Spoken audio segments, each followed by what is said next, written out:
tugas dari CGP-nya memberitahu atau menugaskan kami untuk mewawancarai 2 atau 3 pimpinan sekolah. Nah, saya memilih Tata Harapan karena kebetulan juga anak saya sekolah di sini, Bu. Nah, Ibu, ini kita itu tentang dilema etika, di mana ada 2 keputusan yang harus kita putuskan dalam waktu yang bersamaan. Nah, Bu, ada beberapa pertanyaan ya, Bu, yang mau saya ajukan. Yang pertama, selama ini bagaimana Ibu dapat mengidentifikasi kasus-kasus yang merupakan dilema etika atau rujukan moral? Oke, terima kasih Bu ya pertanyaannya. Oke, sebagai seorang pemimpin di sebuah instansi memang sering kita dihadapkan pada beberapa kasus yang kadang-kadang itu kedudukannya benar dan saling bertentangan, tetapi saling bertentangan. Itu kadang-kadang memang kita hadapi sebagai pemimpin sekolah. Hal itu dikenal dengan nama dilema etika atau kasus yang salah ya. Nah, satunya benar, satunya salah. Keduanya harus dapat diidentifikasikan agar tidak ada kesalahan dalam pengambilan keputusan. Cara saya untuk mengambil keputusan, saya akan mempelajari dari kedua kasus tersebut. Apakah kasus-kasus tersebut mana yang lebih prioritas, terus masalah dalam kasus itu harus dikomunikasikan dengan baik dengan beberapa pihak sehingga permasalahan itu dapat dipahami. Terus saya akan melakukan beberapa hal untuk memetakan apakah kasus tersebut apakah rujukan moral ataukah dilema etika. Baik, terima kasih Bu untuk pertanyaan berikutnya. Selama ini bagaimana Ibu menjalankan pengambilan keputusan di sekolah Ibu, terutama untuk kasus-kasus di mana ada 2 kepentingan yang sama benar atau sama-sama mengandung nilai kebajikan? Oke, untuk kasus dilema etika, saya akan mempertimbangkan kedua hal yang sama-sama benar tersebut, apakah membenturkan faktor atau pihak yang mana? Ya, apakah kepentingan orang banyak ataukah kepentingan beberapa orang? Terus mengandung nilai-nilai kebenaran atau kesetiaan, apakah rasa adil atau belas kasihan ataukah berdampak untuk selanjutnya? Baik, terima kasih Bu. Untuk pertanyaan saya berikutnya, langkah-langkah atau prosedur seperti apa nanti yang bisa Ibu lakukan selama ini? Oke, dalam pengambilan keputusan memang suara hati dan nalar seorang pemimpin harus kita gunakan Bu ya. Baik. Untuk memilih perkara apakah nilai kebenarannya kecil atau besar, manfaatnya di kemudian hari.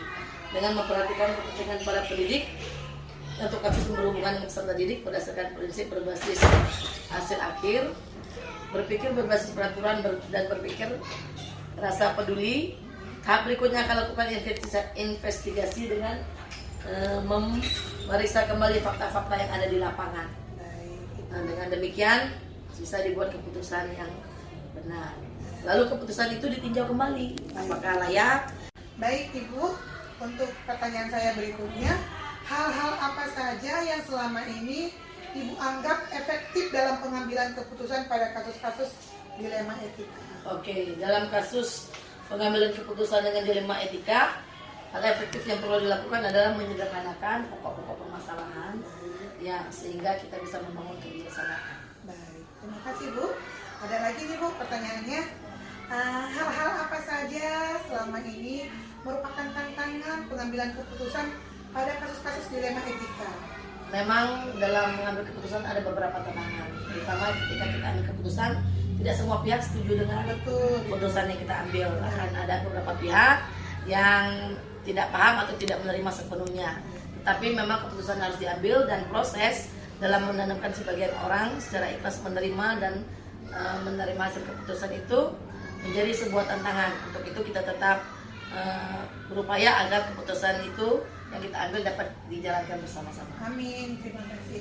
Lanjut Bu, untuk soal berikutnya, apakah Ibu memiliki sebuah tata kelola atau jadwal tertentu dalam sebuah penyelesaian kasus dilema etika? Apakah Ibu langsung menyelesaikannya di tempat atau memiliki sebuah jadwal untuk menyelesaikan bentuk atau prosedur seperti apa yang harus dijalankan? Misalnya gini, apakah setiap pagi ada pertemuan apabila ada gitu? Oh iya, Kalau kita pertemuan biasanya agak awal bulan ada pertemuan. Tapi untuk beberapa kasus, ketika ditemukan kasus, secepatnya harus kita selesaikan. Ya, karena jika diselesaikan dengan cepat, masalah tidak akan berlarut dan hubungan dalam kerja bisa berjalan dengan baik. Terima kasih Bu. Untuk berikutnya, adakah seseorang atau faktor-faktor yang selama ini mempermudah atau membantu Ibu dalam pengambilan keputusan dalam kasus-kasus dilema etika? Oke, sebenarnya semua ketika kita berkomunikasi dengan baik dengan para guru, dengan tenaga pendidikan, semuanya berpengaruh dalam mengambil keputusan, dan semuanya dengan pengelolaan emosi dan komunikasi yang baik, semuanya menjadi mempermudah dalam mengambil keputusan. Baik Ibu, ini ada pertanyaan terakhir. Dari semua hal yang telah disampaikan, pembelajaran apa yang dapat Ibu petik dari pengalaman Ibu dalam mengambil keputusan dilema etika? Oke, dalam mengambil keputusan kita harus mengidentifikasikan jenis kasus. Ya, dan semua itu harus kita teliti, kita melihat dari awal, dan lalu dalam mengambil keputusan, setelah diambil keputusan kita akan mengadakan pengujian apakah yang keputusan yang kita ambil itu benar, ya enggak? Terus apakah yang terjadi selanjutnya, sehingga keputusan itu tidak memberatkan berbagai pihak, tetapi merupakan keputusan yang benar. Baik, terima kasih Bu atas waktunya. Selamat pagi Pak. Nah ini Pak, kami ada tugas dari CGV, ada sedikit wawancara dengan pimpinan sekolah tempat kita bertugas. Pak, kami kan lagi belajar tentang pengambilan keputusan, terus berhubungan dengan dilema etika. Ada beberapa pertanyaan yang ingin saya sampaikan kepada Bapak. Yang pertama, selama ini bagaimana Bapak dalam mengidentifikasi kasus-kasus yang merupakan dilema etika atau bukan moral? Baik, terima kasih Bu atas kesempatannya hari ini untuk wawancara. Untuk mengidentifikasi masalah ini biasanya kita lihat dulu ya, apakah ini memang dia sesuai dengan aturan sekolah atau tidak. Ya. Kalau dia sesuai dengan peraturan sekolah, dengan kejadian-kejadian itu, maka kita lihat sesuai dengan aturan. Kalau di luar itu kebijakan-kebijakan. Baik Pak, terima kasih.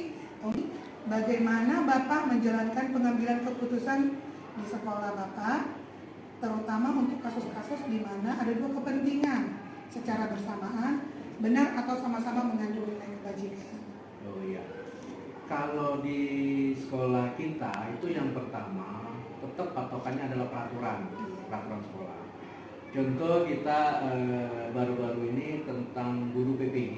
Guru-guru PPG ini kan ada perbedaan lah pendapat antara guru PPG dengan umpamanya pendapat kepala sekolah.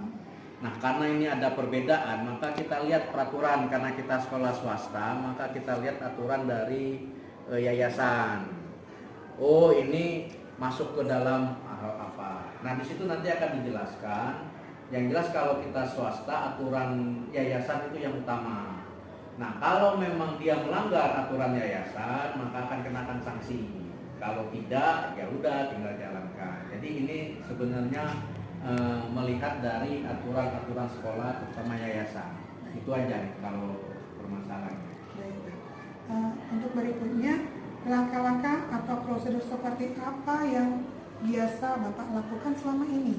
Ya, kalau selama ini karena di sekolah kita itu saya konsultasi dulu bersama-sama dengan wakil, kita kompromi. Nah, ini bagaimana selanjutnya? Apa tindakannya? Kalau memang bisa diselesaikan secara internal di sekolah, maka akan kami selesaikan di sekolah.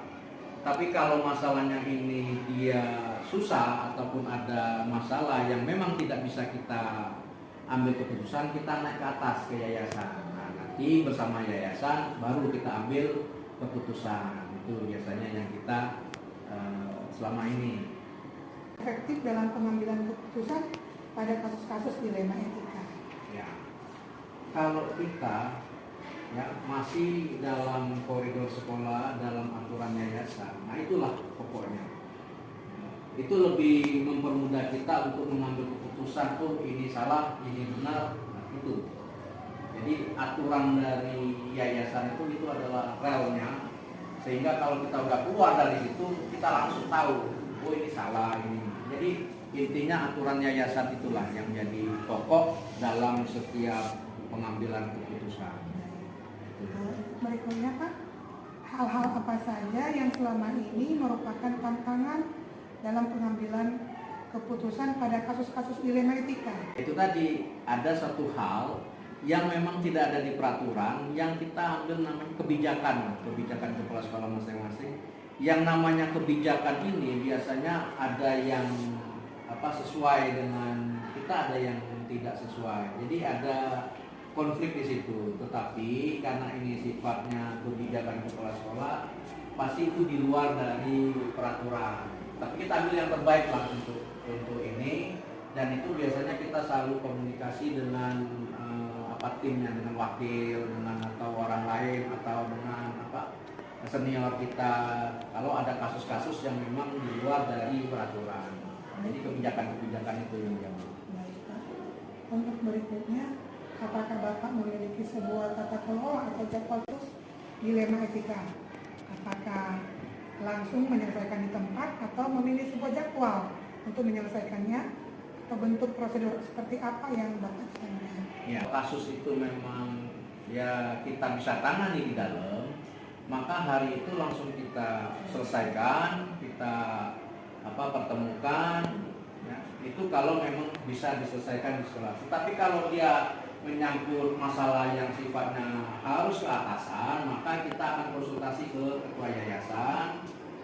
Ini bagaimana? Itu biasanya kasus-kasus yang agak besar sehingga perlu ke tingkat yang lebih tinggi lagi itu untuk kasus kita ini. Paling itu.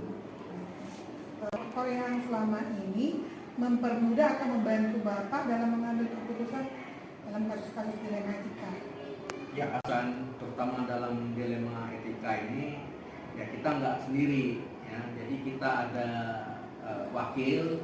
Nah, wakil inilah yang nanti saling membantu, mengasih masukan ke kita.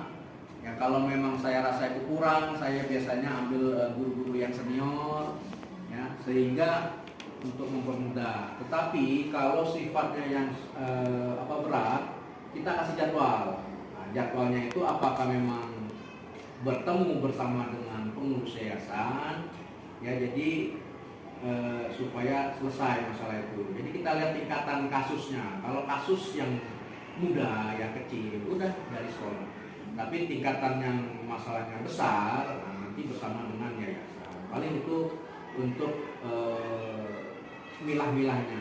Jadi yang jadwal itu biasanya kasus yang memang khusus, butuh waktu khusus. Tapi kalau cepat selesai ya selesaikan langsung hari itu. Disampaikan pembelajaran apa yang dapat